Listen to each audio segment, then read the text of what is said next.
Star Wars Jedi Survivor was a mess when it first released on PlayStation 5 and Xbox Series X last year. There were so many performance issues, so much screen tearing, and the game looked really blurry. When I heard about this game coming to the older generation Xbox One and PS4, I was a little surprised. Can those 11-year-old consoles even handle this game? How is it gonna run? So let's compare Star Wars Jedi Survivor on PlayStation 4 versus PlayStation 5. Before I do though, I want to go back and look at if this game's been fixed on PS5. Up on the screen is footage of the game from launch. You can see the insane amount of screen tearing in quality mode on launch day, as well as with update 1.3, which came out about a week after the game launched. Now the game's all the way up to 1.12 and it still has issues. In quality mode, you can see the crazy amount of screen tearing and FPS drops you still get on PlayStation 5. Performance mode was also a mess last year, but at least that seems to be much better. It's closer to a solid 60 FPS with minimal screen tearing. The resolution though still looks horrible at around 720p. Now let's go back to our PS4 versus PS5 comparison. Starting with the game size, it's a whopping 151 gigabytes on PS4.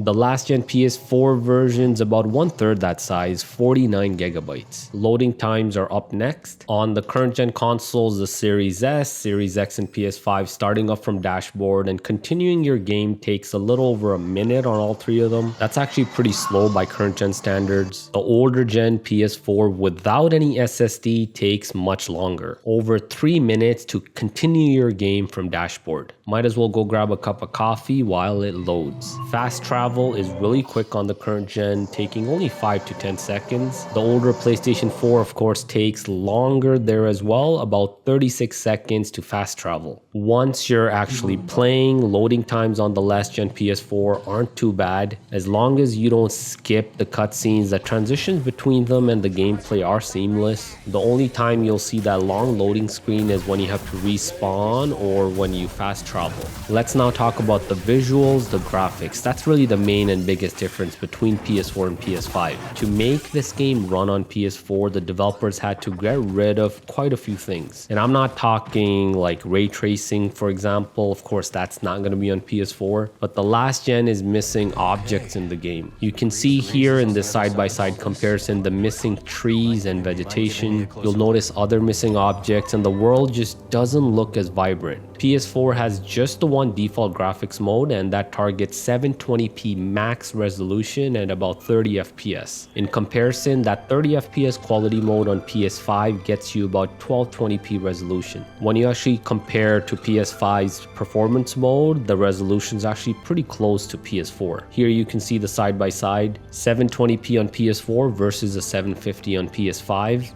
The big advantage on PS5 is of course the 60 FPS. In terms of performance, PS4 isn't that bad, as long as you set your expectations and come to terms with that 30 FPS lock. This is a third-person single-player game, so 30 FPS is playable and you can't really ask anything more of this 11-year-old hardware. There are some drops in FPS and there's also screen tearing on PS4. That's sort of similar to the screen tearing we see on PS5 and even the Xboxes. Overall, I think this game's still worth picking up on PS4 if you still haven't upgraded to a PS5. Beyond the minor performance issues, this is a really good game when it comes to the story and the gameplay, and for sure worth checking out. One odd thing I found though, the game's actually included with EA Play on the next gen Series X and PS5.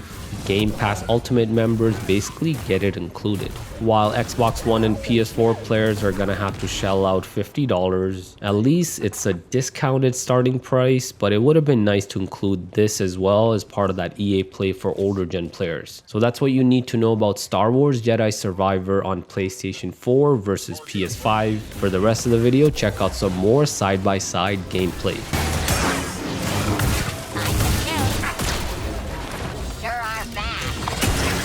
Stop your resistance.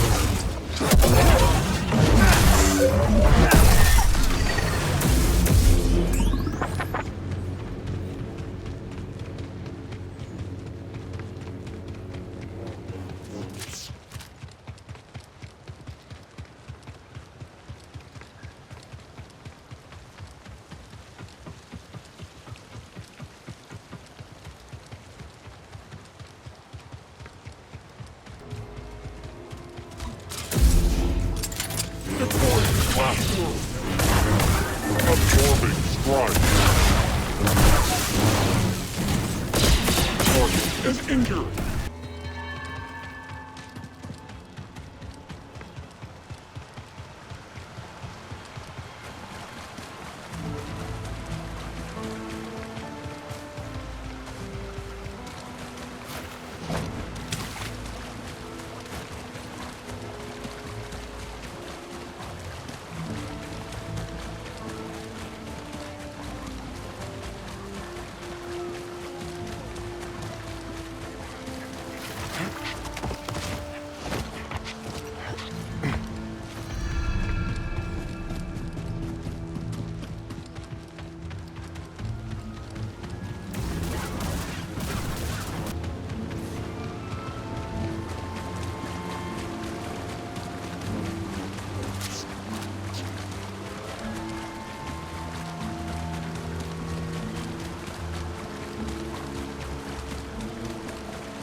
Not today.